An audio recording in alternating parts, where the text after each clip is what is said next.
నిర్గమకాండము 3వ అధ్యాయము 8వ వచనం. నిర్గమకాండము 3వ అధ్యాయము 8వ వచనం. కాబట్టి ఐగుప్తీల చేతిలో నుండి వారిని విడిపించుటకును ఆ దేశములో నుండి విశాలమైన మంచి దేశమునకు అనగా కనానీలకు, హిత్తీలకు, అమోరీలకు, పెరిజ్జీలకు, హివ్వీలకు, యెబూసీలకు నివాస స్థానమై పాలు తేనెలు ప్రవహించు దేశమునకు వారిని నడిపించుటకు దిగి వచ్చి ఉన్నాను. చాలు. హల్లెలూయా. చదవబడిన లేఖన భాగంలో దేవుడు దిగి వచ్చినాను అంటున్నాడు. అక్కడ దేవుడు దిగి వస్తే ఏం జరుగుతుంది? బైబిల్ గ్రంథంలో దేవుడు దిగి వచ్చిన 7 సందర్భాలు చెప్తాను. ఆయన దిగి వచ్చినాడు అంటే ప్రతి సందర్భం దగ్గర ఒక కార్యము తప్పక జరుగుతుంది. దేవాది దేవుడు ఆశామాషగా దిగిరాడు. ఆయన సమయాన్ని, ఒక క్రమాన్ని, ఒక పద్ధతిని పాటించేవాడు.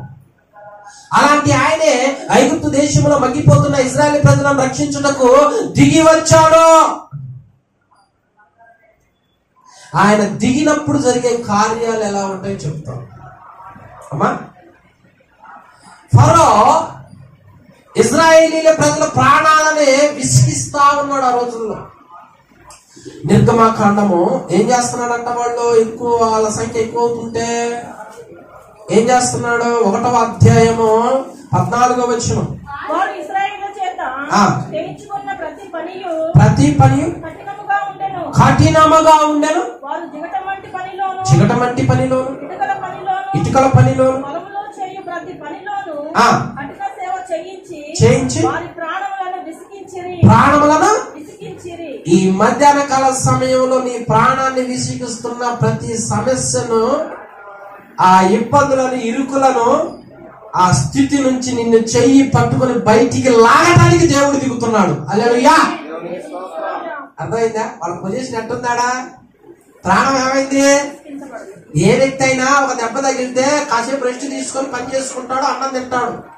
ఇంక మరొక వ్యక్తి ఒక చెయ్యి లేకపోయినా బ్రతుకు మనుగడ కొనసాగిస్తాడు. మరొక వ్యక్తి కళ్ళు లేకపోయినా ఎట్లా కట్ల ఎవరో ఒకరు బతిలాడు అడుక్కొని మనుగడ కొనసాగిస్తాడు. కానీ ప్రాణమే విసిగితే, ప్రాణమే బాధపడితే, ప్రాణమే సమస్యలితే, ప్రాణమే ఇక బ్రతకటం వేస్ట్ అనుకుంటే ఆ మనిషి మనుగడ కొనసాగించడం కష్టం. చాలా మందిని అడిగితే ఏమంటారంటే, నా ప్రాణం విసిగి చెందిందిగా ఈ కుటుంబాన్ని బట్టి, ఈ సమస్యలు బట్టి, ఈ రోగాలను బట్టి నేను విసుగు చెందాను, నాకు బ్రతకాలని లేదు అనే పొజిషన్ అనమాట. గట్టిగా చెప్పాలంటే నా ప్రాణం ఇక బతకాలని ఆశ లేదు, చచ్చిపోయిందే. ఎవరి కోసం బతకాలి? ఎందుకోసం బతకాలి? ఏ సుఖం ఉంది ఈ బ్రతుకులో, ఈ జీవితంలో? ఎప్పుడు కూడా ఆనందంగా మనశ్శాంతి లేకపోయా, నవ్వాలనుకున్న నవ్వు రాకపోతా ఉండే, నన్ను విసిగిస్తూనే కొన్నే అని అనుకుంటున్నా, నన్ను ఇబ్బంది పెడుతూనే కొన్నే అని అనుకుంటున్నా. ఈ పరిస్థితిలో ఉన్న మనల్ని ఇబ్బంది పెడుతున్న ప్రతిదీ దేవుడికి తెలుసు కనుక దేవుడు చూశాడు. ఏడుస్తున్నారంట, మూలుగుతున్నారంట. అయ్యా ఎప్పుడు మాకు విడుదల అని అల్లాడిపోతా ఉంటే దేవుడు అంటాడు మోషేతో, నా ప్రజల మొరను నేను చూడు ఏమంటున్నాడు? ఇశ్రాయేలీయుల మొర 3వ అధ్యాయము 9 చూడండి. 9లో కూడా ఉంటుంది. ఇశ్రాయేలీయుల మొర నా యొద్దకు నిజంగా చేరిందే, ఐగుప్తీయులు వారిని పెట్టుతున్న హింస నిన్ను ఎవరు హింస పెడుతున్నారు, నువ్వు ఎంత ఇబ్బంది పడుతున్నావో ఎవరు చూడలేదు అనుకో మాకు, ఎవరికి తెలియదు అనుకో మాకు, ఎవరు ఆదుకోవట్లేదు అని అనుకో మాకు. ఎవరు కంట కనపడకపోయినా నీ వేదన, నీ బాధ తోకం తూచి దాని నుంచి విడిపించటానికి దేవుడు చూచువాడై ఉన్నాడు. అంతేకాదు తన ప్రజలను విడిపించుటకు దేవుడు ప్రచండముగా దిగి వచ్చినాడు ఆ రోజుల్లో. హల్లెలూయా. ఎలా దిగినాడు? దేవుడు చాలా విధాలుగా దిగుతాడు, కానీ ఇప్పుడు ఎట్లా దిగాడంటే మండుతూ దిగిందంట. బాగా మండుతూ దిగిందంట పొదలోనికి. మోషతో చెబుతున్నాడు, నా ప్రజల నిమిత్తం నేను మండిపోతున్నా. వాళ్ళు ఎంత ఇబ్బంది పడుతున్నారో తెలుసు. జనులు వాళ్ళని ఎలా కష్టపెడుతున్నారు, సమస్యలు నా బిడ్డలను పట్టి పీడిస్తున్నా, వేధిస్తా ఉన్నాయి. ఎంతో మంది చచ్చిపోయారు, ఎంతో మంది బలహీనులైపోయి ఉన్నారు. నేను చూస్తున్నా. మధ్యాహ్నకాల సమయంలో చూస్తున్న దేవుడు, అమ్మా తొందరపడి ఏ అఘాయిత్యానికి పాల్పడదు, నేను చూస్తున్నా. అలా హింసను అంటున్నాడు దేవుడు. మనల్ని చూస్తున్నాడు, మన సమస్యలు చూస్తున్నాడు, మన ఎదుగుదలను అడ్డుకోవాలని సాతానుగాడు ఎన్నో సార్లు ఇలా హింసించాలని చూసినప్పుడు, ప్రాణం విసిగిస్తా ఉన్నప్పుడు నువ్వు బాధపడవద్దు. ఇది చూస్తున్నాడు ఒక ఆయన. ఆయన ఒక సమయానికి ఖచ్చితంగా దిగుతాడు. నువ్వు బాధపడవద్దు. ఆయన దిగినప్పుడు జరిగే కార్యం ఎలాంటిదంటే, దిగి ఏమంటున్నాడు అనుకున్నా, నా ప్రజలను విడిపించడానికి, ఎక్కడి నుంచి? ఐగుప్తీయుల చేతిలో నుంచి వాళ్ళని విడిపించి విశాలమైన పాలు తేళ్లు ప్రపంచ దేశానికి తీసుకొని వెళ్ళటానికి దిగా అంటున్నాడు దేవుడు. హల్లెలూయా. మొదట విడిపిస్తారంట, రెండేమో విశాలమైన దేశానికి అంట. తెలిసి తెలియక ఎంతో మంది ఈ రోజుల్లో ప్రాణం విసిగినప్పుడు దేవుడి సన్నిధికి వచ్చి మొరపెడితే దేవుడు దిగే కార్యం చేసేవాడు. కానీ వీళ్ళే అగత్యాలు పాల్పడ, ఆత్మహత్యలకు పాల్పడుతుండే, వీళ్ళే చంపుకుంటుండే, ఎందుకు ఈ ప్రాణం అనుకుంటుండే. ఎంతమంది ఉన్నారు. ఎందుకు ఇదే చేసేది మనం?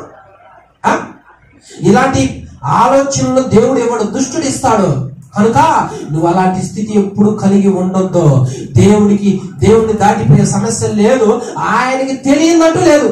ఆయన తన బిడ్డల కోసం దిగి వస్తాడు. ఇప్పుడు మన కోసం ముఖ్యమంత్రి దిగి రాలేడు, ఒక అధికారి దిగి రాలేడు, ఉన్న పాట మనోళ్ళు దిగి రాలేరు. వాళ్ళు రావడానికి టైం పడుతుంది. ఇంకెవరైనా రావాలంటే, పెద్దలు రావాలంటే వాళ్ళకి కడుపుండా పోపియాలి, లంచాలు పెట్టాలి. ఇప్పుడు వీళ్ళున్న పొజిషన్ ఎలాంటిదంటే ఫరో. ఎలాంటి ఫరో? రాజు మాత్రమే కాదు, భయంకరమైన మాంత్రిక శక్తులు ఉన్నాయి ఆయన దగ్గర. ఇలాంటి వ్యక్తి చేతిలో నుంచి దేవుడు విడిపించకపోతే ఎవరు విడిపించరు. అయితే దేవుడు చూశాడు కనుక ఇక దిగి వచ్చి మోషే అన్నాడు, రమ్ము, నేను దిగానంటే ఆ చేతిలో నుంచి ఇశ్రాయేలు ప్రజలు, నా ప్రజలు విడిపించబడాల్సిందే అంటున్నాడు. అంటే వచ్చాడు అంటే విడిపించకుండా ఉండడు. అది నీ జీవితంలో దిగుతాడు, నీ సమస్యలో దిగుతాడు, నీ ఇబ్బందిలో దిగుతాడు, నీ ప్రాణాన్ని విసిగిస్తున్నా అక్కడ దిగుతాడు. దిగి ఏం చేస్తాడో తెలుసా? నిన్ను విడిపిస్తున్న మొదట చూడండి, నిర్గమకాండము 12వ అధ్యాయము 32వ వచనం. నిర్గమకాండం 12:32. మీరు చెప్పినట్లు మీ మందలను, మీ పశువులను తీసుకొని పోవుడి. ఎందుకు దీవించాలి నిన్ను? అది చూడు ఏమంటుందో. ఎవరంటున్నారు ఈ మాట? మా ప్రజలను దేవుడు విడిపించమంటున్నాడు అని చెబితే యెహోవా ఎవడు అన్న వాడోడు. ఏ నోరు ఏ గర్వంగా మాట్లాడిందో, ఏ నోరు ఏ అతిశయించిందో, ఏ నోరు పారేసుకున్నట్టు మాట్లాడిందో, ఏ నోరు గర్వించిందో, అదే నోరు ఏమంటుందో తెలుసా? పోండి, అయితే నన్ను మాత్రం దీవించండి. ఎవరి హస్తం ఆధిపత్యం ఎక్కువైంది, ఎవరి బలం ఎక్కువైంది. యెహోవా తన ప్రజలను విడనాడు వాడు కాదు. నిన్ను నన్ను విడిచిపెట్టడాయన. వాళ్ళని వదిలిపెట్టలా, మనం వదిలిపెట్టాలి. పోండి అన్నరా అదే జరుగుతుంది అక్కడ. ఎందుకంటే మన పక్షాన ఆయన దిగితే జరిగేది ఎలాంటిదో తెలుసా? శత్రు తన్నకలాడాలన్నమాట. ఇక యుద్ధం మన మీదైతే గెలుస్తుడు, మన పక్షాన దేవుడు యుద్ధం చేస్తుంటే గెలవగలుగుతుందా? ఆయన మీద పోరాడగలుగుతుందా? మొదట వాళ్ళు కర్రని కింద పడి వేస్తే సర్పమైంది, వీళ్ళు సర్పం చేశారు, ఏముందిలే అనుకున్నారు. రెండవది నీటిని కొట్టగా రక్తమైంది, వీళ్ళు కూడా నీటిని కొట్టి రక్తం చేశారు, ఏముందిలే అనుకున్నారు. కానీ అటు తర్వాత జరిగిన అద్భుతాలలో వాళ్ళ శక్తి పారట్లా, వాళ్ళకి వల్ల కావటల్లా. వల్లగా కంటారు, ఇది దైవ శక్తి. హల్లెలూయా. అంటే దేవుని వ్రేలు, ఈ ప్రజల వెనక దేవుని వేలు హస్తం ఉంది నాయన, మేమేం చేయలేమంటున్నారు చెప్పండి అంటారు. ఆ రోజు అల్లా కొలమైంది ఐగుప్తు దేశం. దేవుడు ప్రజలతో పెట్టుకుంటే అదే నన్ను ఆయన విడనాడు వాడు కాదు. ఆ మరణకరమైన ప్రాణాలు విసిగించిన పరిస్థితి నుంచి విడిపించి పాలు తేనెలు ప్రవహించు దేశానికి వాళ్ళని దేవుడు ఒక్కడే నడిపించినాడు. హల్లెలూయా. వెళ్ళిపోమన్నాడు, వెళ్ళిపోయాడు. విడిపించాడా? దేవుడు మొదట దిగితే ప్రాణం విసిగిస్తున్న పరిస్థితి నుంచి అయినా విడిపిస్తుంది. అంతే. తొందరపడద్దు. మీ అప్పులు తెలుసు, మీ రోగాలు తెలుసు, మీ సమస్యలు తెలుసు, అన్ని ఆయనకు తెలుసు. ఇది మొదటిది. రెండవది మార్కు సువార్త 5వ అధ్యాయం మొదటి వచ్చిన వారు ఆ సముద్రమునకు అద్దరినున్న గెరాసేనుల దేశమునకు వచ్చి ఆయన దోణి దిగగానే మన సబ్జెక్ట్ ఏంటి? ఆయన దిగాలి. ఆయన దోణి గెరాసేనుల దేశములో దిగగానే ఎవరు ఎదురొచ్చారు? అపవిత్రాత్మ పట్టినవాడు ఒకడు సమాధులలో నుండి వచ్చి ఆయనకి ఎదురుపడెను. చాలు. హల్లెలూయా. చూసావా ఎక్కడెక్కడ దిగుతున్నాడు ఆయన? ఏ పొజిషన్ లో దిగుతున్నాడు ఆయన? ఇందాకేమో ఫరో చేతిలో ప్రాణం విసిగిచెందిపోతున్న ప్రజల నిమిత్తం దిగాడో, ఇప్పుడు ఎక్కడ దిగాడో తెలుసా? గెరాసేను దేశంలో ఒక వ్యక్తిని సేన అనే దెయ్యాలు పట్టి ఇంట్లో ఉండనీయకుండా శరీరాన్ని గాయపరుచుకునేటట్లుగా చేసి, పిచ్చోడిగా కేకలేసేటట్లు చేసి, వస్త్రహీనులు చేసి, అతని వ్యర్థమైన సమాధుల్లో తిరిగేటట్లు చేసి అతని జీవితాన్ని మృంగుతున్నాయంట. దురలవాట్లు ఈ రోజుల్లో, దెయ్యాలు నేర్పించే దురలవాట్లు ఈ రోజుల్లో. ఆ వ్యక్తి ఇంట్లో తక్కువ, బయట ఎక్కువ. ఆ వ్యక్తి వ్యర్థమైన అలవాట్లో ఎక్కువ, వ్యర్థమైన ముచ్చట్లో ఎక్కువ, చెడగొట్టే వాటిలో ఎక్కువ, అపవిత్రమైన వాటిలో ఎక్కువ. ఆ నోటికి అద్దె ఉండదు. వాళ్ళ గురించి వీళ్ళ గురించి ఒకటే కేకలో అరిసింది అరుసుడు. ఎందుకు అరుస్తున్నారా? ఎందుకు కాల్ చేస్తున్నారా? ఎందుకు కామెంట్ చేస్తున్నారా? ఎందుకు ఫ్రాంక్ చేస్తున్నారా? ఎందుకు మాట్లాడుతున్నారా పిచ్చోళ్ళలాగా? ఎందుకురా అంటే అస్తమాను మాట్లాడుతూనే ఉంటాడు. ఈ కూడా కొంతమంది అంతే అనవసరంగా నోరు తెరిచి గొడవలు పెట్టుకుంటారు. ఆ రాజకీయాలు ఏం చేద్దాం మనకెందుకు? ఆ హీరో సినిమా హిట్ అయితే మనకెందుకు, కాకపోతే మనకెందుకు? ఇవన్నీ ఎలాంటివి అనుకున్నా నోరుకి దోల. ఈడేం చేస్తున్నాడు అనుకుని వాడు అరుస్తుంటున్నాడు, ఎప్పుడు కేకలు పెట్టుకుంటా ఉంటున్నాడంట. ఇంకొకటి కాసేపు అయిన తర్వాత శరీరాన్నంట కోసుకుంటున్నాడంట వాడు. ఏంటిది పరిస్థితి? ఏమిటి స్థితిలో ఉన్న వాళ్ళని ఎవరు రక్షించాలి? ఎవరు కాపాడాలి? ఎవరు విడిపించాలి? ఈ బండకాలు అది ఒకటి కాదు, రెండు కాదే, సేన అంటే 4,000 నుంచి 6,000 దెయ్యాలు. ఒక సేనకి 4 నుంచి 6,000 దెయ్యాలు. అన్ని పట్టి వాడు ఏం చేస్తున్నాయి? ఏదేస్తా ఉన్నాయి. నేను అడుగుతున్నా, ఎంతో మంది తల్లిదండ్రులు బిడ్డల నిమిత్తం ఎంత బాధపడుతున్నారు తెలుసా? అతనంట అరే సమాధుల్లో వద్దురా, ఇంట్లోకి రాయి అని తీసుకొచ్చి సంఖ్యల చేత కడితే ఓరకట తెంచుకొని వెళ్ళిపోతా ఉన్నాడే. తల్లికి ఎట్లుంటుంది, తండ్రికి ఎట్లుంటుంది? నీ పిల్లాడేడి, నీ కుమారుడేడు అని ఇరుగు పొరుగోళ్ళు అడిగితే సమాధుల్లో తిరుగుతున్నాడు. ఆ మార్గంలో ఎవరు వచ్చినా కొడతానంట వాడు. పాపం వచ్చి తల్లిదండ్రులకి ఎంత బాధ ఉంటుంది ఆ స్థితిలో పెట్టుంటే. వేదన పడుతున్నారు వాళ్ళు, దుఃఖపడుతున్నారు వాళ్ళు. ఈ రోజుల్లో కూడా అంతే. ఎవరసలు ఏమైపోతున్నారు? చెడిపోతున్నారు, పాడైపోతున్నారు, దురలవాట్లో మునిగిపోతున్నారు. ఎప్పుడు ఏ గొడవ చేస్తారో తెలియదు, ఎప్పుడు ఎట్టుపోతారో తెలియదు, ఎప్పుడు ఎట్టుంటాడో తెలియదు, ఎప్పుడు ఏది మీదగా తెచ్చుకుంటాడో తెలియని పరిస్థితి ఈరోజు. మరి ఇలాంటి వ్యక్తుల కోసం ఎవరు దిగాలి, ఎవరు రావాలి, ఎవరు రక్షించాలి అంటే ఎవరి వల్ల కాదు. ఎవరు కాపాడలేరు వాళ్ళనే. వస్త్రహీనుడు ఏంద్రా అంటే మాట్లాడితే మాట్లాడటానికి కూడా రాని అట్లా కొడుతున్నట్ట. ఉగ్రుడు ఆ మార్గంలో ఎవడు వస్తున్నా ఉగ్రుడై కొడుతున్నాడు. చీటి మాటి గొడవలో ఒకరికొరకు ఎరుస్తాడు, కోసుకుంటాడు. ఇష్టం సమాధులే. ఇలాంటి జీవితాల పరిస్థితి ఏంటి? కొందరికి ప్యాకెట్లే ఇష్టం, కొందరికి మద్యం అంటేనే ఇష్టం, సారాయి ఆ ప్రాంతాలంటేనే ఇష్టం, కొందరికి వ్యభిచార ప్రాంతాలంటేనే ఇష్టం, కొందరికి సినిమా రాజకీయ ప్రాంతాలంటేనే ఇష్టం. నా తల్లి నా తండ్రి ఏం చేస్తున్నారు, నా కుటుంబం ఏం చేస్తుంది, నేనేం చేయాలి, నా భవిష్యత్తు ఏంది, నా యవ్వన దశ నాశనం అయిపోతుందని కూడా ఊహ లేదు, స్పృహ లేదు, తినేసి మైండ్. అలాంటి వ్యక్తి కొరకు ఎవరో కనికరపడరు. ఎందుకంటే వాడు దెయ్యం పట్టినోడు రా అంటే ఆడు అసలే దెయ్యం పట్టినోడు, ఆడు దెయ్యం పట్టినోడు రా, వాడు తిరుగుతూ ఉంటాడు రా, వాడు అలాంటోడు ఇలాంటోడు అని ఇరుగు పొరుగు మాట్లాడుకుంటుంటే తల్లిదండ్రులకి ఇంకా బాధ. మరి బాధే. ఇటేమో వీడు ఆ ఇంట్లో లేడని బాధ, నాశనం అయిపోతున్నాడు వాడి బాధ. ఇంకొకట ఇరుగు పొరుగు వాడు బయటికి పోతే ఏమంటారు, ఏళ్ళ పిల్లాడే ఏళ్ళ పిల్లాడే ఏళ్ళ పిల్లాడే అంటే ఎట్లుంటది, బాధే.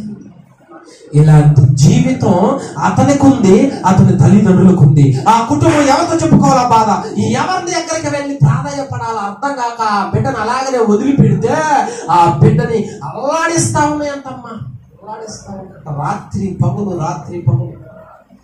ఈ పరిస్థితిని జగత్పునాది వేయబడక మునిపే దేవుడు ఆ సమయంలో నేను గెరాసేను దేశంలో దిగబోతున్నాను అని ముందుగానే నిర్ణయించాడు కనుక సమయం ఆసన్నమైంది. అట్లా దిగాడంటే కంటే అప్పటి వరకు ఆ దెయ్యమేమో ఆ దెయ్యం చెప్పినట్టు ఈడునలో, ఇప్పుడు ఆ దెయ్యం ఆయన దగ్గరకు వచ్చింది. ఆ దెయ్యానికి ఏమైనా ఆజ్ఞాపిస్తున్నాడు అనుకున్నావు చూడండి. వాడు దూరం నుండి యేసును చూచి పరిగెత్తుకొని వచ్చి ఆయనకు నమస్కారము చేసి, యేసు సర్వోన్నతుడైన దేవుని కుమారుడా నాతో నీకేమి, నన్ను బాధపరచుకుమని దేవుని పేరట నీకు ఆనబెట్టుచున్నానని బిగ్గరగా కేకలు వేసెను. హల్లెలూయా. ఎవరికి భయపడుతుంది ఇప్పుడు? ఎవరికి ఆయన అడుగు పెడితే జరిగేది అదే. కోరుకో, నా జీవితంలో అడుగు పెట్టు, నా కుటుంబంలో అడుగు పెట్టు, నా పిల్లలు అడుగు పెట్టాయా, ఈ ప్రాంతంలో అడుగు పెట్టాయా, నాకు అడుగు పెట్టాయా. నువ్వు అడుగు పెడితే, నువ్వు దిగితే అలా జరుగుతాయి కార్యాలు. ఆయన ఎంత అయితే అలా జరుగుతాయి కార్యాలు. అన్ని వేల దెయ్యాలను ఎవరు ఆపగలుగుతారు, ఎవరు కంట్రోల్ చేస్తారు, ఎవరు భయం ఉంటుంది అసలు వాటికి? ఆయన మాట కూడా మాట్లాడాలి, అడుగుచ్చి ఆడ అడుగు దిగిండే అంతే. ఇక దానికి అర్థమైపోయింది, శక పాగిందనమాట. దేవుని కుమారుడు నాతో నీకేంటి, నన్ను మాత్రం బాధపరచకో. మరి ఇప్పుడు దాకా వాడిని ఎందుకు పెట్టిన బాధ, వాడిని ఎందుకు నాశనం చేసిను, వాడిని ఎందుకు తిప్పి తిప్పి పిప్పి చేసిను, వాడు ఆరోగ్యంతో ఆటాడుకున్నావు, వాడు ఆ భవిష్యత్తుతో ఆటాడుకున్నావు, వాళ్ళ తల్లిదండ్రులతో దుఃఖాన్ని కలగజేశావో, ఇదే నువ్వు చేసిందే. అతన్ని వదిలి వెలుపలికి రా అంటాడు, ఒకటే మాట. పాతలే కానీ ఆ పందులు ఉన్నాయి ఆడ, ఆ 2000 పందులకు పంపిరాదు. ఎవరిని బతులాడుతున్నాయి, ఎవరిని బతులాడుతున్నాయి? ఆయన ఆ పరిస్థితుల్లో ఉన్న అక్కడ దిగితే జరిగేది ఏంటో తెలుసా? మనల్ని ఆ కుటుంబాలని జీవితాలను పాడు చేసే దొరలవాట్లు కాళ్ళ బేరానికి వచ్చి పోతాం వెళ్ళిపోతాం. మేము ఉండం. ఎలమంటావా వెంటనే ఆయన సెలవిచ్చాడు. అంటే ఎవరు చెప్పినట్టు వినాలి ఇప్పుడు? దేవుడు చెప్పినట్లు వినాలా. ఆ అధికారం మనకు కూడా ఇచ్చాడు. నా నామంలో దెయ్యాలను వెళ్ళగొడతారు, పో మీకు లోపడతాయి అన్నాడు. హల్లెలూయా. దిగితే అదే జరిగింది. మరి 15వ వచనం, జనులు జరిగినది చూడవెళ్ళి యేసునొద్దకు వచ్చి సేనాను దెయ్యములు పట్టినవాడు బట్టలు ధరించుకొని స్వస్థ చిత్తుడై కూర్చుండట చూచి భయపడింది. ఎందుకు భయం? వాడు మారినందుక? చూసావా? అది వరకేమో వాడు మారలేదని భయపడ్డరు. ఇప్పుడు వాడు ఊరకట్లా కూర్చున్నాడు అంట బాగా. ఈయన చూసి జనాలే ఓ అమ్మో, ఈయన మమ్మల్ని చూడగానే ఉరికొచ్చి కొడతాడుగా, ఏంటి అంతేమన్నాడు? ఈయన మమ్మల్ని అల్లంత దూరాన్ని చూస్తేనే ఉరికొచ్చి కొట్టేవాడు, ఇప్పుడు ఏంటి బట్టలు కట్టుకున్నాడు, ఒకసారి కూర్చున్నాడు. ఏమైంది వీడికి? ఏమైంది? యేసు దిగినప్పుడు పాడు చేసే తరిమి కొట్టినాడు. దొరలవాట్లు, చెడు వ్యసనాలు మనల్ని వదిలిపోయినప్పుడు మనం కూడా అలా ఉంటాం, స్వస్థ చిత్తులుగా. హల్లెలూయా. ఇది 2వ. 3వ మత్తయి సువార్త 28వ అధ్యాయము 2వ వచనం. మత్తయి సువార్త 28వ అధ్యాయం 2వ వచనం. ఇదిగో ప్రభుదూత పరలోకము నుండి దిగి వచ్చి అన్నది మన సబ్జెక్ట్. ఇప్పుడు ప్రభుదూత పరలోకము నుండి దిగి వచ్చి రాయి పొర్లించి దాని మీద చాలు. యేసుక్రీస్తు వారిని శిలువ మీద చంపిన తర్వాత ఆయన తీసుకుని వెళ్ళి సమాధిలో పెడతారు. ఆ సమాధిలో పెట్టి పెద్ద రాయి ఆ సమాధికి అడ్డం పెట్టి దానికి ముద్ర వేస్తారు. ఎందుకంటే ఇది ఎవరు ఓపెన్ చేయకూడదు. ఆ రోజులో చాలా పెద్ద రాజకీయం జరుగుద్ది. ఎంత రాజకీయం, చాలా కుట్ర జరిగింది అక్కడ. అయితే పెద్ద రాయి అడ్డు పెట్టారు. ఆదివారం అప్పుడే తెల్లాడుతా ఉంది. ఈ ఆడోళ్ళు లేచారు యేసుక్రీస్తు వారి శవానికి అతను పోయటానికి. వీళ్ళు లేవనైతే లేచారు, కానీ దారిలో వచ్చేటప్పుడు ఏం మాట్లాడుకుంటారంటే, సింటు అత్తరైతే తీసుకొని పోతున్నాం కానీ మరి మనం ఆయనకి వీయటానికి ఆ రాయి మన కోసం ఎందుకు తీసేస్తారంట అని అనుకొని వస్తున్నారు. వీళ్ళ కాదు, ఆడవాళ్ళు కదా. మరి అర్థమైందా? ఎవరు తీసేస్తారంటే మాట్లాడుకుంటా వస్తా ఉంటే దేవదూత అంట దిగి వచ్చి ఆ రాయిని అవలేలాగా అట్లా అన్నిటి దాని మీద కూర్చుంట. హల్లెలూయా. మన జీవితంలో అది ఎవరు పెట్టారు? పగోడు పెట్టిన రాయి అది. పగోడు ఎన్నెన్నో పెడుతున్నాడు. చిచ్చు పెడతాడు, రాళ్ళు పెడతాడు, సమస్యలు అడ్డు పెడతాడు, ఏదైనా తీసుకొచ్చి పెడతాడు పగోడు. వాడి బుద్ధి అది కాబట్టి దేవుడు అంటాడు, వాడు ఎన్ని పెట్టుకుంటే పెట్టుకుని నేను కదా, అది ఎంత బరువుదైనా దాన్ని తీసివేస్తా, నెట్టివేస్తా అంతే అంటున్నాడు దేవుడు. అక్కడ వాళ్ళు వచ్చే సమయానికి రాయి తీసివేయబడాలా, సమాధిలో చూడాలి. ఇప్పుడు వాళ్ళు మరి రాయి అలాగనే ఉంటే ఇల్లే నిరుత్సాహపడుతున్నారు. వాళ్ళు వచ్చేసరికి రాయి లేదా తీసేయబడి ఇది ఉంది. రాయి ఎవరు తీశారు? ఎవరు తీశారు?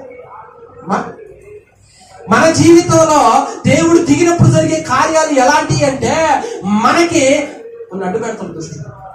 అంటే మనము నెట్టలేనంత సమస్యలు చేసుకొచ్చి పెట్టాలని చూస్తాం. మనకి వల్లగానంత భారమైన బండలను తీసుకొచ్చి అడ్డు పెడతాం. ఇక నువ్వు ఏదలేవు, ఇక నీ చాప్టర్ క్లోజ్. ఇది బలమైంది, ఇది నువ్వు నెట్టలేవు, ఇది మోయలేవు, దీన్ని ఎట్టి పరిస్థితుల్లో కూడా పక్కకి నెట్టుకోలేవు అన్నంత విధంగా చేస్తా. ఇలాంటి పరిస్థితి వచ్చినప్పుడు భయపడవద్దు. ఆయన దిగినప్పుడు జరిగే కార్యాలు ఎలాంటి అంటే, ఆ బండని ఆయనే అవలేలగా నెట్టివేస్తాడు. ఆయనే నెట్టివేసి ఇదిగో మనకి ప్రవేశాన్ని కలగజేస్తుంది. హల్లెలూయా. నీ భక్తికి ఆటంకం లేకుండా, ఇదిగో నీ ఆరాధనకు ఆటంకం లేకుండా నీవు ప్రభువును దర్శించేటట్లుగా ఆ అడ్డంకిని తీసేసి మరి దేవుని నిన్ను నడిపిస్తాడు. హల్లెలూయా. మన భక్తి జీవితంలో మనల్ని ఏ అడ్డంకులు ఆపకుండా, ఏవి మనల్ని బలహీనపరచకుండా, ఏవి అంతటితోనే పులి స్టాప్ కాకుండా వాటిని తొలగించి మరి దైవ దర్శనం కలిగేటట్లుగా దేవుడు నడిపిస్తాడు. హల్లెలూయా. కాబట్టి బండ ఏమైనా అడ్డు ఉందనుకో, మా ఇంట్లో వాళ్ళు ప్రార్థనకు ఒప్పుకోవట్లేదు అని వాళ్ళు ఒప్పుకోవట్లేదు అనుకో, అది బండ. నువ్వు అంత మాత్రాన ప్రయాసం ఆపవద్దు, భక్తి ఆపవద్దు, ప్రార్థన ఆపవద్దు, వాక్యదానం ఆపవద్దు. దేవుడు ఒకరోజు దాన్ని తీసివేసి మరి నీకు దర్శనం ఇస్తాడు ఆయన. దేవుడు ఒక రోజు నెట్టివేసి మరి నీకు దర్శనం ఇస్తాడు ఆయన. ఏమనుకున్నావు? దేవుడు నెట్టివేశాడు అంటే దర్శిస్తాడు. దిగాడంటే జరిగేది అదే. ఆయన నువ్వు మందిరానికి రావాలనుకుంటావు, నువ్వు ప్రార్థన చేయాలనుకుంటావు, వాడు ఏదో గట్టి బండలాంటిది పెడతాడు. దేవుడు ఏం చేస్తాడంటే, బాధపడవకు, నేనున్నా, దాన్ని తీసివేస్తా, నీకు దర్శనమును అనుగ్రహిస్తా, దర్శనాన్ని నువ్వు చూసినట్లు చేస్తా, నీ నేత్రములు తెరుస్తా అంటాడు దేవుడు. అందుకనే ఆ ఒక్కటి యేసుక్రీస్తు వారిని అట్లా చూసింది. నిరుత్సాహపడవద్దు. ఇప్పుడు వాళ్ళు మారలేదనుకో, ఒక రోజు మారుస్తూ దేవుడు అడ్డుపడం చేస్తాడో, ఇద్దరు కలిసి వస్తారు అప్పుడు మందిరాన్ని. ఇప్పుడు వాళ్ళు అడుగవుతున్నారు అనుకో, ఇప్పుడు ఆ సమస్య పానీట్లేదు అనుకో, ఒక రోజు దాన్ని తీసివేస్తాడో చూసేటట్లు చేస్తాడు. ఇది మూడవది. ఇక నాలుగవదిగా లూకా సువార్త 6:15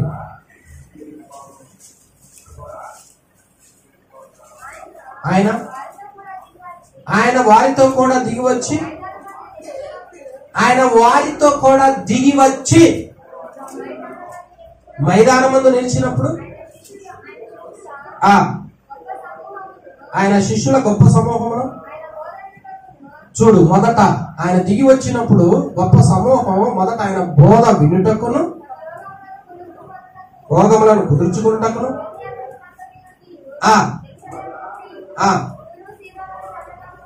తూరు సీదోనుల పట్టణముల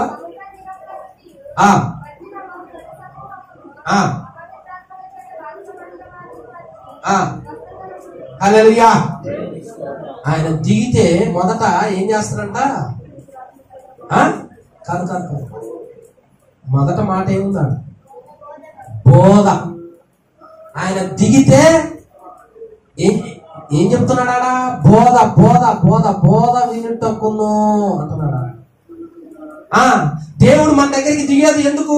మొదట ప్రాణ విసిగి చెందుతున్న వాళ్ళని విడిపించటానికి, 2 దెయ్యాల దురలవాట్లతో అల్లాడిపోతున్న వాళ్ళని విడిపించటానికి, 3 మన జీవితంలో అడ్డుబాట్లు ఎన్నో ఉంటాయి కనుక వాటి నుండి పొర్లించడానికి, వాటిని తొలగించడానికి, 4వది ఎందుకు దిగుతాడు అంటే మనకి బోధించటానికి. బోధ బోధ బోధ. ఆయన వాక్యము అధికారం గలది. ఆయన వాక్యము వినాలి మనం. ఆ బోధలో ఏమేమి జరుగుతున్నాయి అంటే కింద కార్యాలు ఎన్నో జరుగుతున్నాయి. ఆయన బోధ వింటున్నారంట, వాళ్ళు వినాలి. వింటు ద్వారా విశ్వాసము కలుగును. చూడండి అక్కడ రోమిలికి రాసిన పత్రిక 10:17. రోమిలికి రాసిన పత్రిక కాగా వినుట వలన. ఇప్పుడు ఆయన ఏం చేస్తున్నాడు? ఆడ బోధిస్తున్నాడు. వీళ్ళందరూ ఏం చేయాలా? మనందరూ ఏం చేయాలా? వింటున్నప్పుడు విశ్వాసం కలుగుద్దే. వింటున్నప్పుడు నీకేం కలిగింది? నీ మనసులో ఇదిగో నన్ను బాగు చేయగలడు, నన్ను స్వస్థపరచగలడు, నన్ను రక్షించగలడు, ఇదిగో నాకు వాక్య జ్ఞానం ఇయ్యగలడు, తెలియని విషయాలు చెప్పగలడు అన్న విశ్వాసం కలిగినప్పుడు దేవుడు పనిచేస్తాడు. దేవుడు ఎందుకు దిగాలి? ఈ రోజుల్లో ఆయన దిగకపోతే వాక్యం అర్థం కాదు. వాక్యం లేదు. వాక్యం లేని వాళ్ళు ఎలా ఉన్నారు? వాక్యం లేని ప్రజలు, వాక్యం లేని యవనస్తులు ఎలా ఉన్నారు? ఆయన దిగితే బోధిస్తున్నాడు ఆడ. మరి ఆయన దిగనప్పుడు ఎలా ఉన్నారంటే ఆ ప్రజలు దెయ్యాల చేత పీడించబడతా ఉన్నారు, రోగాలలో ఉన్నారు. ఎప్పుడు ఈయన వాక్యము నోట్లోంచి వస్తున్న మాటలు వింటున్నప్పుడు ప్రభావం బయలుదేరి స్వస్థపరుస్తా ఉన్నారు. వాక్యం అంటే ఏమనుకున్నాం? వాక్యం వినేటప్పుడు కార్యాలు జరుగుతాయి, వాక్యం వినేటప్పుడు అద్భుతాలు జరుగుతాయి, వాక్యం వినేటప్పుడు ఎన్నో దెయ్యాలు పారిపోతాయి. ఇప్పుడు మనం వాక్యం వింటున్నాము, బోధించాలి. ఆయన అడుగుపెట్టే దిగేది ఎందుకంటే నా ప్రజలకి నా మనసు ఏంటో తెలియాలి, నా ప్రజలకి నేనేంటో తెలియాలి, నా వ్యక్తిత్వం ఎలాంటిదో తెలియాలి, నేను ఎలాంటి వాడనో నా ఎందుకు భక్తి ఎలా చేయాలో ఆయన చెప్పకపోతే మనకి తెలియదు. దేవుడు ఏమంటాడు అంటే ఆయన నేను ఎలాంటి వాడని, నన్ను ఎలా సేవించాలో బోధిస్తున్నాడు. ఆయన బోధించకపోతే ఎలా తెలుస్తుంది? అరే సెల్ ఫోన్ గురించి బోధిస్తున్నారు, టీవీ గురించి బోధిస్తున్నారు, అన్నింటి గురించి బోధిస్తున్నారు, చదువు గురించి బోధిస్తున్నారు, ప్రతి దాని గురించి బోధిస్తున్నారు, ప్రతి వస్తువు గురించి బోధిస్తున్నారు. మరి దేవుడు బోధ ఉండొద్దా? దేవుడు బోధ ఎలాంటిదో తెలియద్దా? దేవుడు అంటే ఎలా ఉంటాడో మహోన్నతుని విద్య మనకు తెలియకపోతే ఆయన ఏమి ఇష్టపడుతున్నాడో, ఆయన వాక్యం ఎలాంటిది, ఆయన వాక్కులు ఎలాంటి శక్తి ఉన్నదే అది మనకు తెలియాలి. వాక్యం వింటున్నప్పుడు కార్యాలు జరుగుతాయి, విశ్వాసం కలుగుతుంది. అందుకనే నా మాట నీ హృదయంలో ఉండాలండి. దేవుని వాక్యం ఆరోగ్యకరమైనది. దేవుడు పరిపూర్ణుడు అంటే లోపం లేదు. ఆయన వాక్యం ఆరోగ్యం గలది, అధికారం గలది. మరి ఆ వాక్యం వినటానికి చెవినివ్వాలి. వినుట ద్వారానే విశ్వాసం కలుగుద్ది. ఎన్నో విషయాలు మనం తెలుసుకోగలుగుతూ ఉంటాము. మరి ఇంతటి ప్రభావం కలిగిన దేవుని వాక్యం వినటానికి మనం ఏం చేయాలి అంటే మనము వినటానికి వినే మనసు కలిగి ఉండాలి. వచ్చారా?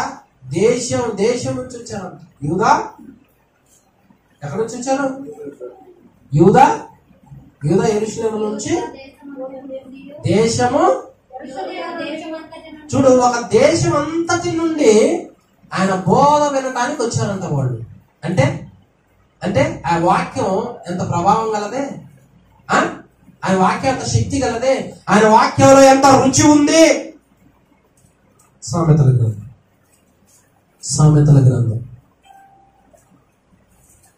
దేవుని వాక్యానికి ఉన్న ఆ ప్రత్యేకత చూడు. సామెతల గ్రంథము 4వ అధ్యాయం 20వ వచనం. నా కుమారుడా నా మాటలను ఆలకింపు, నా వాక్యములకు నీ చెవియొగ్గుము, తొలగిపోనీయకము, భద్రము చేసుకును. చూడు, నీ హృదయం అందు అవి భద్రపరుచుకుంటే దొరికిన వారికి అవి జీవమును, సర్వ శరీరానికి ఏస్తే ఆరోగ్యం. హల్లెలూయా. చూసా వాక్యాలు ఎంత ఉందో, వాక్యాలు ఎంత శక్తి ఉందో చూడు అక్కడ. నా కుమారుడా నా వాక్యాలకి నీ చెవి ఎవరికి ఇవ్వాలి? సోదరుడికి ఇస్తే ఊదొదిలి పెడతాడు, చేట బియ్యం తీసుకొని మళ్ళీ అంతగాడికి ఇస్తే మరి ఈపును జరిసల్లా వదిలిపెడతాడు. వాడెందుకు కూరుకుంటాడు? ఈ మధ్య ఎట్లా పడ్డా తన్ని డబ్బులు తీసుకుంటున్నారు. చెవి ఎవరికి ఇస్తున్నాం? ఈ చెవి ఆయన వాక్యానికి వింటా ఉంటుంటే ఏదో ఒకరోజు ఒక మాట పట్టుకుంటుంది. దొరికినయా ఒక మాట పట్టుకున్నావా, అవి నీ శరీరానికి, సర్వ శరీరానికి ఆరోగ్యము కలగజేస్తాయి. ఆరోగ్యం అంటే శరీరమే కాదు. ఒక మనిషి ఎప్పుడు దొంగతనం గురించి ఆలోచిస్తానంటే రోగిష్ఠుడు అని అర్థం. ఒక మనిషిని కొట్టాలి, తన్నాలి అంటున్నా ఆలోచిస్తానంటే రోగం అని అర్థం. అదే ఇలాంటి వ్యర్థమైన అనారోగ్యకరమైన ఆలోచన సైతం ఈ వాక్యం వస్తే, ఈ వాక్యం వింటే ఏం చేస్తుంది అంటే ఆరోగ్యవంతులుగా చేస్తుంది. అందుకనే ఆ యూదా యెరూషలేము ఆ దేశం అంతటి నుంచి ఆయన వాక్య బోధ వినుటకు వచ్చిన వాళ్ళలో జరిగిన కార్యాలా స్వస్థతలు జరిగినాయి, దెయ్యాలు పోయినాయి. అంటే అర్థం ఏంటి? వాక్యంలో అంత ప్రభావం, అంత శక్తి ఉంది.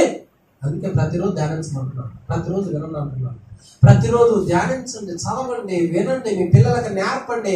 వాక్యములో వెలుగు. నేను గాంధీనగర్లో చెప్పా, వాక్యంలో 7 రకాల గురించి చెప్పా. వాక్యంలో ఉన్న 7 ప్రత్యేకతలు చెప్పా. వాక్యం అగ్ని లాంటిది, బండ లాంటిది, శుద్ధి లాంటిది, తేనె లాంటిది. నేను చెప్పాయన్నీ ఎందుకు వాటితో పోల్చాడో కూడా చెప్పా. మరి ఇలాంటి ప్రభావం కలిగిన వాక్యం వినటానికి చెవు ఉందా? ఉంది. ఎక్కడ దాకా ఉంది? ఆదివారం, 7 రోజుల్లో ఆదివారం. మరి ఎప్పుడు దాకా? 12 నుంచి 1 దాకే. టైం దాటితే నేను అప్పుడు దాకే రాసుకున్నానయ్యా,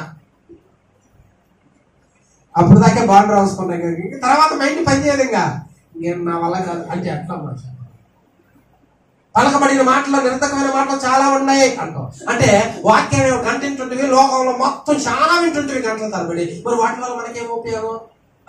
వాటి వల్ల మనకి ఎలాంటి ఉపయోగం లేదు. అందుకే ఆద్యాలు చదువు, గ్రంథాలు చదువు, బలపడతావు, దీవించబడతావు. హల్లెలూయా. వాక్యం వినటం నేర్చుకుంటే నీకు ఎన్నో ఉన్నాయి ఉపయోగాలు. ఉదయం లేచితే చదువు, మధ్యాహ్నం చదువు, సాయంత్రం చదువు. ఇంకేం వాక్యం, ఇంకేం మీరేమి ఉండదు, పోయింది. హల్లెలూయా. అదైనా దేశం మొత్తం నుంచి వాక్యం వినటానికి వచ్చారంటే వాక్యంలో వాళ్ళంత రుచిగా అన్నారు. బా, ఈయన నోట్లోంచి వచ్చే ఏంటిరా? ఏంటి? జీవం కలిగిన మాటలు. నేను ఎన్నడూ వినని మాటలు. ఆ మాట వింటుంటే నా రోగం మాత్రమే. ఆ మాట వింటుంటే ఇక మందు అలవాటు లేదులే, మందు బాగుంది కావట్లేదులే అని వచ్చారు. ఇక్కడ ఉంటే నీకు ఆ స్థితి కలుగుద్ది. బయటికి పోతే ఆడి మాటలు వింటే ఆడి మాటలు ప్రేరేపించబడతాయి. ఆడి మాటల దగ్గర ఎక్కడికో వెళ్ళిపోతావో. అలాగదు పాడైపోయేది, చెడిపోయేది. ఆరోగ్యకరమైన వాక్యం దేవుడు వినిపిస్తాను రాండి అని ఆయన దిగల్లో వచ్చి వాక్యం వినిపిస్తుంటే వచ్చారంట వాళ్ళు. సరే, 5వది అపోస్తుల కార్యంలో 10వ అధ్యాయం 44. అపోస్తుల కార్యం 10:44. నేను త్వరగా ముగించాను. పేతురు ఈ మాటలు ఇంకా చెప్పుచుండగా అతని బోధ విన్న వారందరి మీదకి పరిశుద్ధాత్మ దిగెను. హల్లెలూయా. అన్ని దిగటమే.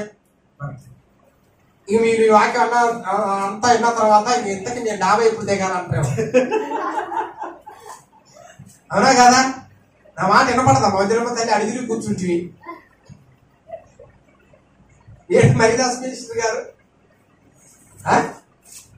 మనకు కూడా మేడ మీదేగా ఉంది, కిందకి దిగి అమ్మాయ నేను కూడా దిగా అనుకోమాకండి, దేవుడు దిగాల మనగా దిగేది. పేతురు కొర్నేలి ఇంట్లో వాక్యాన్ని బోధిస్తుండగా పరిశుద్ధాత్ముడు వాళ్ళ మీదకి అట్లా దిగాడు. అప్పటి వరకు వాళ్ళు ఏంది? సాధారణమైన వాళ్ళే. పరిశుద్ధాత్మ చేత నింపబడిన వ్యక్తి సాధారణమైన వాడు కాదు. ఎప్పుడైతే వాళ్ళ మీదకి ఆయన అట్లా దిగాడో, నేను చెప్పా దేవుడు దిగిన ప్రతి సందర్భంలో ఆ కార్యం జరుగుతుందని చెప్పుకుంటానే వస్తాను. అనవసరంగా ఆయన దిగాడు. ఇప్పుడు దిగాడు. దిగినప్పుడు ఏం చేశారు వాళ్ళు? విశ్వాసులందరూ పరిశుద్ధాత్మ వరము అన్యజనుల మీద సైతము కుమ్మరింపబడుట చూచి విభ్రాంతి నొందిరి. ఎలయనగా వారు భాషలతో మాట్లాడుచు దేవుని గణపరచుచుండగా హల్లెలూయా. దేవుని ఆత్మ లేదనుకో భాష మాట్లాడు, దేవుని ఆత్మ లేదు భాష మాట్లాడు, ప్రవచించు, అలా కాదు. ఆయన ఎప్పుడైతే ఒక సాధారణమైన వ్యక్తిలోనికి అట్లా దిగుతుడో, ఈ వ్యక్తి సాధారణమైన వాడు కాదు, అసాధారణమైన వాడు. చూడు ఎలాంటి మాటలు పలికిస్తాడు. రోమిలికి రాసిన పత్రిక 8:26.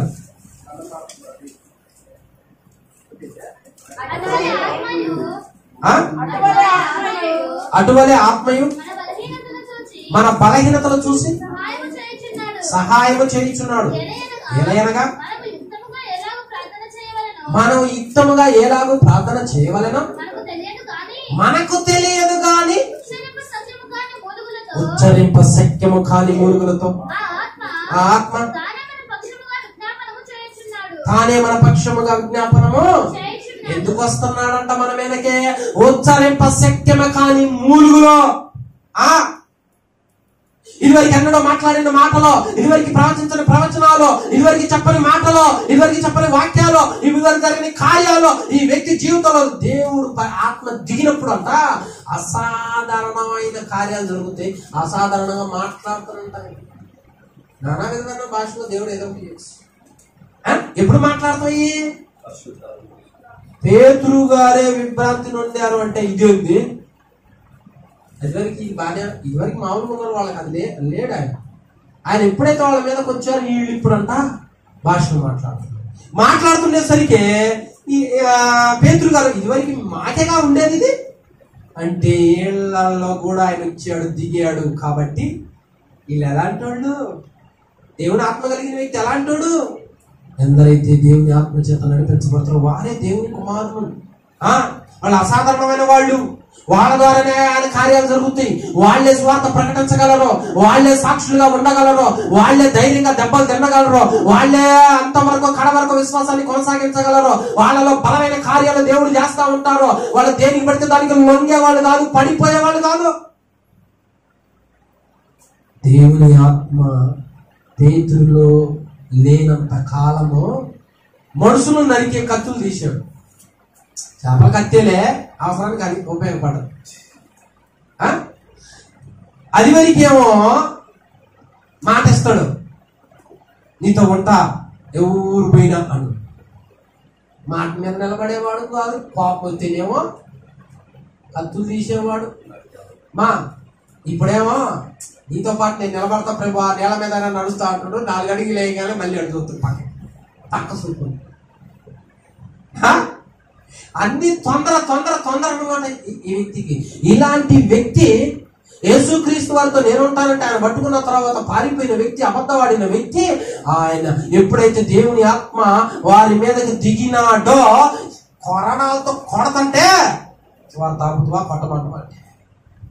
దేవుని మాట వినటం కన్నా మీ మాట వినటం దేవుని దృష్టికి న్యాయమా? మీరే చెప్పండి. మేము కన్న వాటిని విన్న వాటిని చెప్పక మానలేము అంటున్నారు. హల్లెలూయా. అంటే ఒక వ్యక్తిలోనికి దేవుని ఆత్మ అట్లా దిగితే ఆ వ్యక్తి ఎలా ఉంటాడు అనుకున్నాం?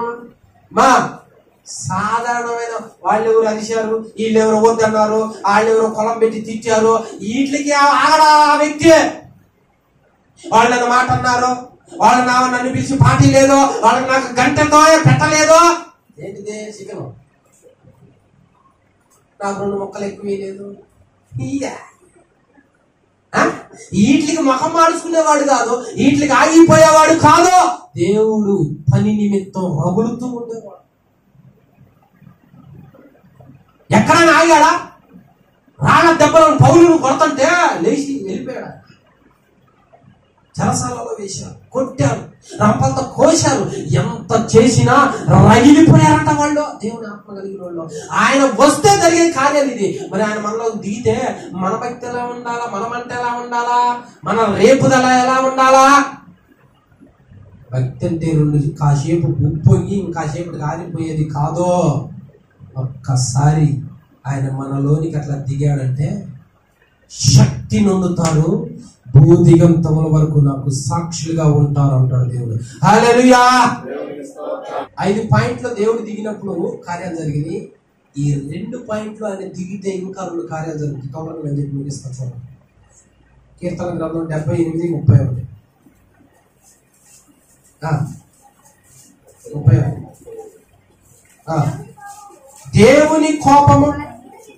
దేవుని కోపము చూసుకో, కోపం కూడా దిగుద్దంట. గుర్తుపెట్టుకోండి. దేవుడు దిగినప్పుడు ఏదో ఒక కార్యం జరగక మానదు, కోపం కూడా దిగుద్దంట. ఆయన కోపం దేని మీద దిగింది? బలిసిన వారిని.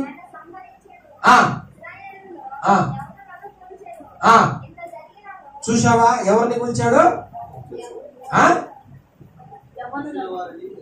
బలిసినోళ్ళు అంటే కొవ్వు ఎక్కువైన వాళ్ళు. ఎవరి మీద దిగింది కోపం? మందం కలిగింది శరీరం. దేవుడు ఇటు చెప్పు అంటే దేవతలేపో. దేవుడు వద్దు నాయన, అడిపోతే పాడైపోతావయ్యా, చెడిపోతావయ్యా, నా మాట వినాయా అంటే మందం అయిపోయి హెచ్చరికలు కూడా పట్టించుకోనంత శరీరం ఉంది. వారి ఎవరి మీదకి ఎందుకు దిగాడు ఆయన? శరీరం ఏమైపోయింది ఈ రోజుల్లో? ఆయన అంటున్నారు వారి శరీరం ఏమైంది. ఆయన ఎందుకు అంటున్నాడు ఆ మాట? ఆయన ఎందుకు అంటున్నాడు ఆ మాట? ఎప్పుడు ఆడతాం ఆ మాట? అని నీకు కొవ్వు పట్టిందని ఎప్పుడు ఆడతాం? కొవ్వు పట్టినోడు ఏం చేస్తాడు? పై సూపులు చూస్తున్నాడు. కొవ్వు పట్టినోడు ఏం చేస్తాడు? అందరినీ హీనంగా చూస్తాడు, ఎగతాలు చేస్తా ఉంటాడు. ఓహో నీ కన్నులు నెత్తికున్నాయని అంటారు ఆ వ్యక్తిని. ఆట పట్టిస్తా ఉంటాడు, హేళన చేస్తా ఉంటాడు, ఎగతాలు చేస్తా ఉంటాడు, జాలి దయ లేకుండా ఉంటాడు. దేవుడి కార్యాలను వివరించడం, ఆయన హెచ్చరిక చెబితే అసలు పట్టించుకోవడం. ఇలాగ అయిపోయారు ఒకరోజు ఇశ్రాయేలు ప్రజలు. అరణ్యం పాపం వచ్చినారు. మన జీవితంలో కూడా శరీరము అంత మందం కాకూడదు. తిండి తిని తిని తిని అరణ్యంలో 1 రోజు కాదు, 2 రోజులు కాదు, 4 రోజులు ఇస్తాను మాసం. ఎంత తిన్నారో తెలుసా? కోతులు తింటాయి. కోతులు తిని ఎడ కూడా పెట్టుకుంటుంది. ఎడ పెట్టుకుంటే కోతులు ఆ టైపులో తిన్నారంటమ్మా.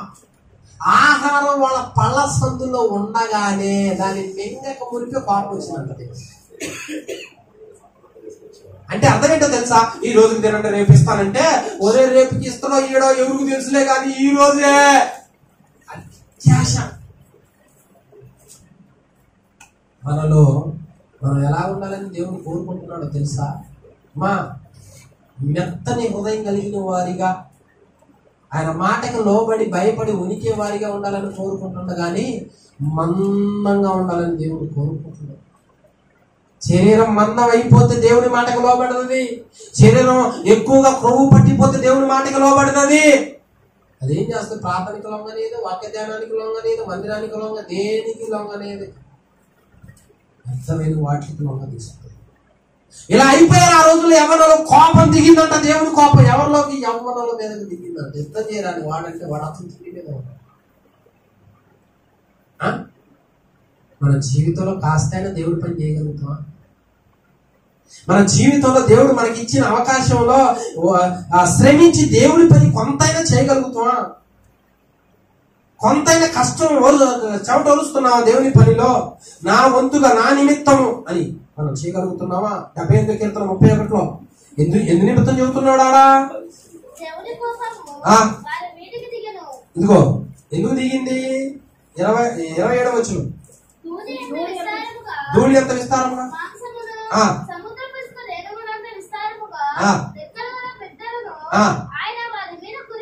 కురిపించాడా?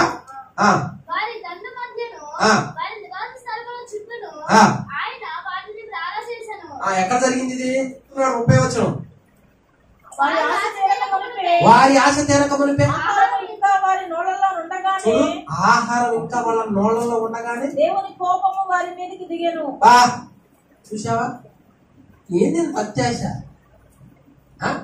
కోట్లు కూర్చుకుంటాడు ఒక ఆయన, చిత్రం అంటే గ్యారంటీ లేదు, ఇంకా ఆశ అదే అండవు. ఇంకెందుకులే నచ్చం అనుకోడు, ఇంకెందుకులే అబద్ధం ఆడటం అనుకోడు, ఇంకెందుకులే కల్తీ కాదు అనుకోడు. ఇంకెంత వచ్చినా జలగకి ఇమ్ము అనే కూతురు ఉంటారే, ఎంత కూతురు ఉంటారంట జలగకి, వాళ్ళ పేరే ఇమ్ము. అంటే మీ దగ్గరికి మేము వస్తే మాకు ఇవ్వు, మా దగ్గరికి మీరు వస్తే మీరు, మా పేరే. అంత తిండిపోతులయ్యారంట అక్కడ. తిండి తిండి తిండి తిండి. అరే ఆహారం మన్నాను చూపిస్తున్నా సర్దుకుండ్రయ్యా అంటే, మేము 5 దేశంలో కొండల దగ్గర మాంసం వండుకొని తింటున్నప్పుడు అక్కడే చచ్చిపోయినా బాగుండేది అంటున్నారు వాళ్ళు. ఎందుకురా?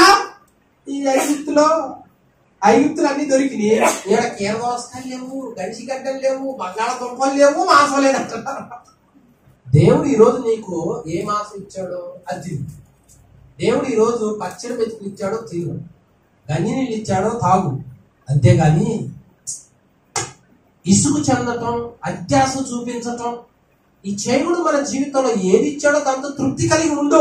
ఇలా మనసులు ఎలాంటి అంటే ఇచ్చిన దాంతో తృప్తి పడే కాదు, అత్యాశ పరులు అంట. ఇదిగో వాళ్ళు చూడు కొవిలి మాసం, ఇదిగో వీడు చూడు 10,000 రూపాయలు చీర, అది వాళ్ళు చూడు మంచి ఇంట్లో ఉన్నారు, వాళ్ళు చూడు డబల్ కాటో. మనకేది అత్యాశ? అత్యాశ పరులు అంట అనేసరికి దేవుడి కోపం ఏమైంది? వాళ్ళ మీదకే దిగి వచ్చాడు. ఎవరు ఏమయ్యారు? అయిపోయారు. జాగ్రత్త, అత్యాశ ఉండదమ్మా.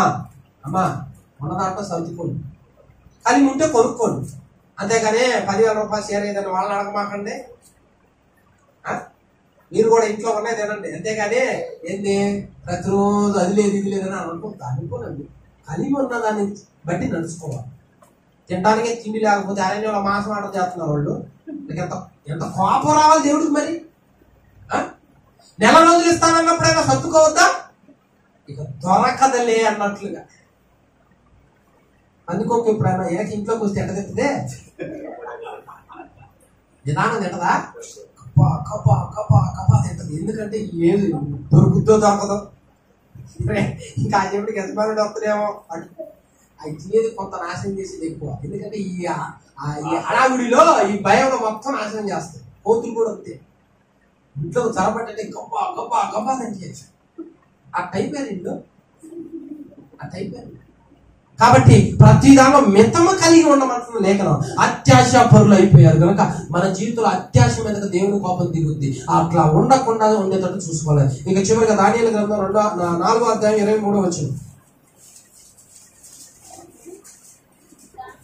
దానియేలు గ్రంథం 4:23.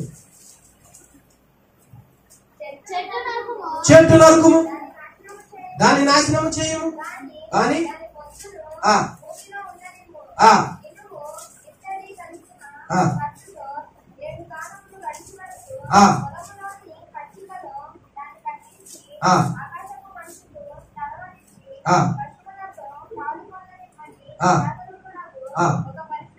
జాగరూకుడకు ఒక పరిశుద్ధుడు పరలోకము నుండి దిగి, చూడు 7వదిగా దిగి ఏం చెబుతున్నాడు? చెట్టుని నరుకు. అర్థమవుతుందా? ఎవరు చెబుతున్నాడు ఇది? దేవుడు ఎవరితో చెబుతున్నాడు? దానియేలుతో కాదు, నెబుకద్నెజరు చండ శాసనుడు. బైబిల్ గ్రంథంలో రారాదనే పేరు ఇద్దరికే ఉంది. ఒకటేమో దేవుడికి, ఇంకొకటి ఈయనకి. రారాజు అంటే రాజులకు రాజు అనే పేరు, అంటే భూలోక రాజ్యాన్ని మొత్తం ఆయనకు అప్పచెప్పింది ఆ రోజుల్లో. అంత గొప్ప రాజైనా అయితే ఒక రోజు అతిశయించాడు, గర్వపడ్డాడు. ఈ మహిమ మొత్తం నా బలంతో సంపాదించాడు అనుకున్నాడు. అప్పుడు ఆయనకు వచ్చిందంట. ఏమొచ్చింది చూడండి అక్కడ 4వ అధ్యాయము 4 చూడు. నేను నా ఇంట విశ్రాంతి నా నగరమందు క్షేమమును గలవాడనై ఉండి ఒక కల కంటిని. కలలో కూడా దిగుతాడు దేవుడు, జాగ్రత్త. నాకు భయము కలుగుతుంది. కలలో కూడా దిగుతాడు. అక్కడ దేవదూత పరలోకం నుండి దిగి వచ్చి ఒక చెట్టును చూపించి చెట్టును నరకండి అంటున్నాడు. ఇదేంది? ఆయన షాక్ అవుతుంది. ఆ చెట్టు ఎలా ఉంది? భూమి నుండి ఆకాశానికి పాకిందంటది. కొమ్మల విశాలంగా ఉన్నాయంట. ఆ చెట్టులో పక్షులు ఎన్నో ఉన్నాయంట. కావలసిన ఆహారం సమృద్ధి బలంగా ఉందంట. ఈయన కళకు బాగా అర్థం కావట్లా. చెట్టును నరకండే మొద్దులు మిగిలించండి అని వచ్చింది. ఏం చేయాలో అర్థం కావట్లేదు ఆయనకి. ఏంటో తెలుసా? మా దేవుడు దిగినప్పుడు ఇదిగో ఈ విషయంలో నువ్వు అతిక్రమం చేస్తున్నావు, మన అతిక్రమాలు చెబుతాడు ఆయన. మన అతిక్రమాలు చెబుతాడు ఆయన. వాక్యం అంటే ఏంటనుకున్నాం? మనల్ని దీవించుద్ది వాక్యం. మన అతిక్రమాలు, మన లోపాలు మనకు చెప్పుద్ది. ఇదిగో ఇది ఉంది నీలో, ఈ తప్పుంది నీలో, ఇది సరి చేసుకో, ఇది జాగ్రత్త చేసుకో. ఇది చేసుకోకపోతే చెట్టుకే ప్రమాదము చెప్పిండు ఆయన. చెట్టును నరుకుడే అన్నప్పుడు ఆయనకు అర్థం కావటంలా. ఏం చేయాలి? గార్డెన్ దిగల వారిని సెక్యూర్ గార్డెన్ పిలిపించేసరికి అర్థం కాదు. దానిలో వచ్చాడు. ఏంటయ్యా దీని భావం ఏంటంటే ఎవరి గురించో కాదు, నీ గురించే వచ్చింది. నా గురించి రావడం ఏంటి? దేవుడు నిన్నే రాజుగా పెట్టాడు, గొప్ప రాజు, మంచిది. ఆయన మహింపరచు, తగ్గించుకో. కానీ నా బలాతిశయం అని నిన్ను విర్రవేగొద్దు, గర్వపడద్దు, దిగుతుడాయా దేవుడు, అందుకే ఇది ఇచ్చాడు, జాగ్రత్త అని హెచ్చరిస్తుంది. వాక్యం కూడా ఇదిగో నీ ఇష్టం వచ్చినప్పుడు రావటం, నీ ఇష్టం వచ్చినప్పుడు పోవటం చేస్తున్న భక్తిలో జాగ్రత్త అని దేవుడు హెచ్చరించినప్పుడు ఏం చేయాలి? పదే పలానా చోటకి పోతున్నావు, జాగ్రత్త అని దేవుడు హెచ్చరించాడు. ఈ మాటల్ని సీరియస్ గా తీసుకోవాలి. ఈ మాటలను భయంతో తీసుకోవాలి. ఏంటది?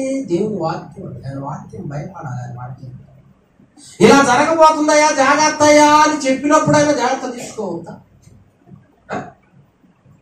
ఇలాంటి ప్రమాదం జరగబోతుందయ్యా, మరలా నువ్వు ఆ చెడు వ్యసనాల్లోకి వెళితే, మరలా అతిశయిస్తే, గర్వపడితే, దేవుని నిర్లక్ష్యం చేస్తే పలాంటి గరువు జాగ్రత్త వద్దు అని చెప్పినప్పుడు నువ్వు వినాలి. వినకుండా ఏం చేశాడంట? అంత చెప్పినా వినడు, మొత్తానికి వినడు. ఏమనుకుంటున్న తర్వాత 4వ అధ్యాయం 30 వచనం. రాజు బబులోను ఈ మహా విశాల పట్టణము. రాజు బబులోనను ఈ మహా విశాల పట్టణం నా బలాధికారము, నా ప్రభావ ఘనతను కనబరచుటకై నా రాజధాని నగరముగా నేను కట్టించినది కాదా?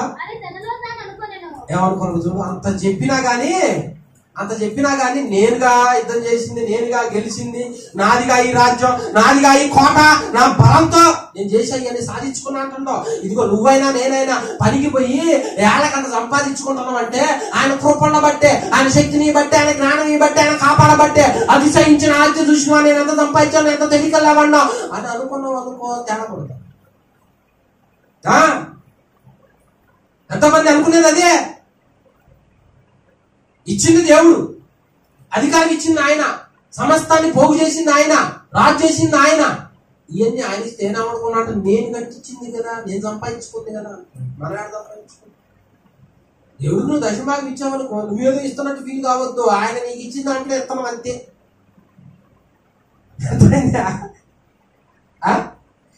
అంటే ఆయన శక్తి నీయకుండా, ఆరోగ్యాన్ని నీయకుండా మనం సంపాదించి ఇస్తున్నట్టు ఫీల్ అయినావు అనుకో, తేడా పడుద్దాక. ఉన్నది ఉష్కాక అయిందాక. అయ్యా నువ్వు ఇచ్చిన దాంట్లో నాకు శక్తినిచ్చా, ఆరోగ్యాన్నిచ్చా, బలాన్నిచ్చా, నువ్వు ఇచ్చిన దాంట్లో నేను కష్టపడ్డాను, పైగా నన్ను అక్కడ కాచి కాపాడావు, ఆ జ్ఞానాన్ని ఇచ్చావు, ఇదిగో ఈ ఇచ్చావు, నీకు స్తోత్రాలు, ఇదిగో నీకు ఇస్తున్నా, అది కృతజ్ఞత. కానీ నేను ఇచ్చా దేవుడికి, నేనే ఇచ్చా, అని ఇచ్చా, నేనే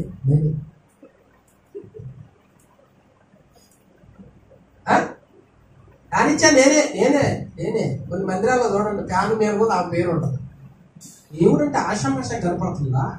ఈ రోజు ఇక్కడ ఇట్లా నిలబడ్డానంటే ఆయన ఇంకా నీకు టైం పెట్టాను, ఆయన ఉండు అనబట్టి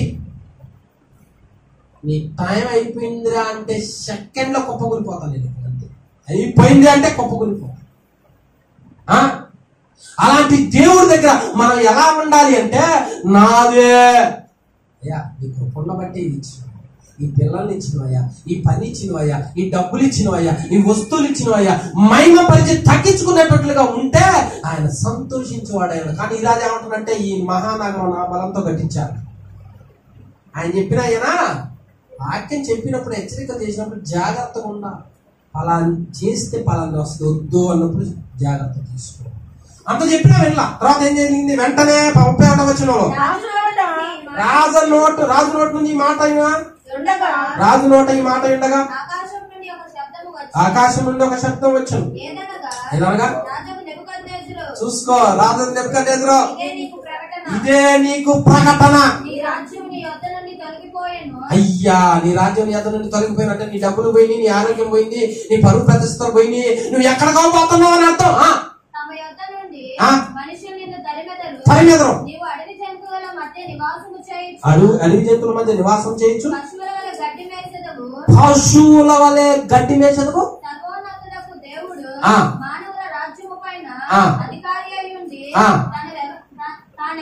చూసుకో, మానవ రాజ్యం పైన ఎవరో ఆయన అధికారి అయి ఉండి తాను ఎవరికి ఇస్తాడో వాళ్ళకి ఇస్తాడో నువ్వు తెలుసుకునేంత వరకు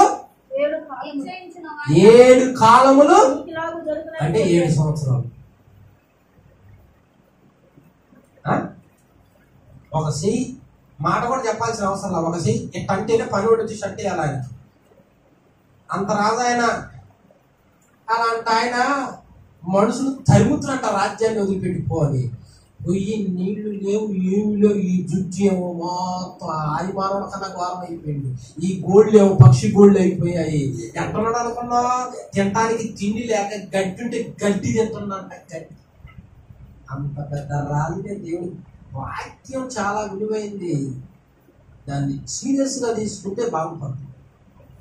లేకపోతే గడ్డి తిన్నాడు, 7 సంవత్సరాలు గడ్డి తిన్నాడు. 7 సంవత్సరాలు అయిన తర్వాత బుద్ధి వచ్చిందంట. అమ్మా నేను గడ్డి తింటున్నానేంది అని, నా గొళ్ళు తింటున్నాయి అని, నా అవతారం ఏం తింటున్నాయని 7 సంవత్సరాలు అయిన తర్వాత బుద్ధి వచ్చిందంట. అప్పుడు బుద్ధి వచ్చిన తర్వాత దేవుడు వైపు తిరిగి, అయ్యా నన్ను క్షమించాలి. అతిశయం, గర్వం, మన లోపాలు వాటి మీద దిగుతాడు దేవుడు. అవి చెప్పడానికి, ఇదిగో ఇలా గర్వపడతాం, వద్దు నాయన నీకు మంచిది, క్షేమంగా వద్దు ఆపుకో అన్నప్పుడు వాక్యానికి లోబడితే ఇదంతా ఉండదు. వాక్యానికి లోబడకపోతేనే జరుగుతుంది. కాబట్టి 7 విధాలుగా దేవుడు దిగినప్పుడు జరిగే కార్యాలు అన్నమాట ఇది. హల్లెలూయా. ఎన్ని చెప్పా? 7 చెప్పా. మనందరినీ దేవుడు ఉపదేశ క్రమంలో కట్టి నిలబెట్టి నడిపించును గాక. ఆమేన్. అయిపోయింది. ప్రార్థన చేసుకుని తల వచ్చింది. నేనే ప్రార్థన. అందరికీ వందనములు. ఖడ్గం మినిస్ట్రీ వీడియోలకు సంబంధించిన బుక్కు ప్రింట్ అయి సిద్ధముగా ఉన్నది. మొదటి బుక్కు ఈ కనిపించే 30 అంశాల మీద ఉన్నది. కావలసిన వారు ఈ నెంబర్కు కాల్ చేసి ఆర్డర్ చేసుకొనగలరు. బైబిలులోనే ఆదికాండం నుంచి ప్రకటన గ్రంథం వరకు ఉన్న 1126 కఠిన పదాలు రిఫరెన్స్ తో సహా వాటి అర్థాలు గల బుక్ కావాల్సిన వారి క్రింది నెంబర్లకు కాల్ చేయండి. ఖడ్గం మినిస్ట్రీ అనే ఈ ఛానల్ ని వీక్షిస్తున్న మీ అందరికీ మా వందనములు. ఈ ఛానల్లో బైబిల్కి సంబంధించి ప్రతి కఠినమైన పదాలకు అర్థాలు వస్తాయి. కాబట్టి ఈ ఛానల్ ని సబ్స్క్రైబ్ చేయండి, లైక్ చేయండి, కామెంట్ చేయండి, షేర్ చేయండి.